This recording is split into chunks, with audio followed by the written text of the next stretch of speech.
കിട്ടണ്ടായി.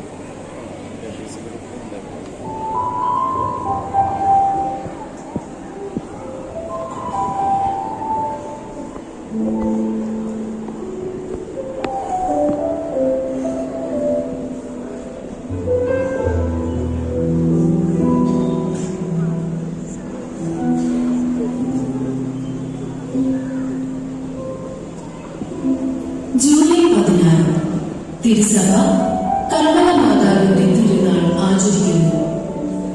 കർമ്മല മാതാവിനെ കുറിച്ച് നിങ്ങൾ കേട്ടിട്ടുണ്ടോ മക്കളെ?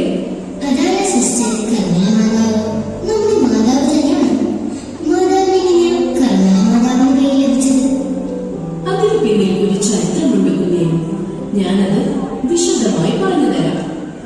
ഇസ്രായേലിലെ കാർമൽ എന്ന മലയുടെ താഴ്വാരത്തിൽ ഒരു കൂട്ടം സന്യാസികൾ ചേർന്ന് ഒരു സന്യാസ സഭ സ്ഥാപിച്ചു.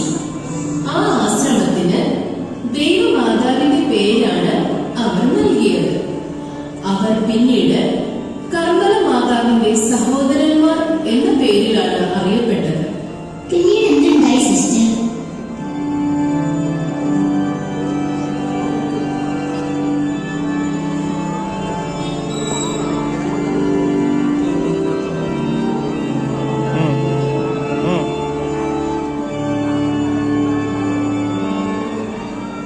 ഈ സഭയുടെ സുപ്പീരിയർ ജനറൽ ആയിരുന്നു വിശുദ്ധ സൈമൺ സ്റ്റോക്ക്.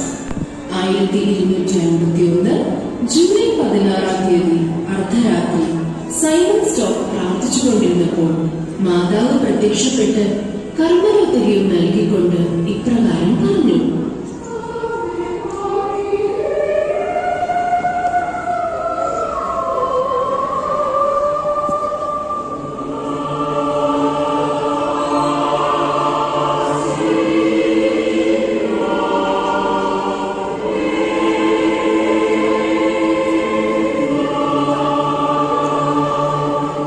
എന്റെ സാഹോദര്യത്തിന്റെ അടയാളവും രക്ഷയുടെ അച്ചാരവുമായ ഈ കർമ്മലോത്തരിയം സ്വീകരിക്കുക.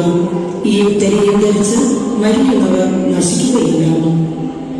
അങ്ങനെ ലോകമെങ്ങുമുള്ള ദൈവമാതൃഭക്തർ കർമ്മലോത്തരിയം ധരിക്കാൻ തുടങ്ങി.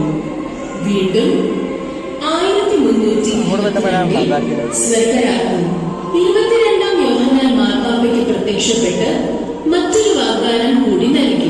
അതെന്താ സിസ്റ്റർ? അത് ഇപ്രകാരമായിരുന്നു: കൃപാവരങ്ങളുടെ രാജ്ഞിയായി ഞാൻ ശനിയാഴ്ച തോറും ശുദ്ധീകരണസ്ഥലത്ത് ഇറങ്ങിച്ചെന്ന് ഉത്തിരിയെ ധരിച്ച് മരിച്ചിട്ടുള്ളവരെ ചില വ്യവസ്ഥകൾ പാലിച്ചിട്ടുള്ളവരെയെല്ലാം മോചിപ്പിക്കും. ദൈവമാതാവ് നൽകിയ ഈ വാഗ്ദാനങ്ങൾക്ക് ശേഷം 14-ാം നൂറ്റാണ്ടു മുതൽ തിരുസഭയിൽ കർമ്മല മാതാവിന്റെ തിരുനാൾ ആചരിക്കാൻ തുടങ്ങി. പിന്നീട് ഞങ്ങളുടെ സന്യാസിനി സമൂഹമായ CMCM സ്ഥാപിതമായി. ഇപ്പോൾ എനിക്ക് കർമ്മല മാതാവിനെ കുറിച്ച് നല്ലതുപോലെ മനസ്സിലായി സിസ്റ്റർ. പിന്നീട് ശക്തിയോടെ പോയാൽ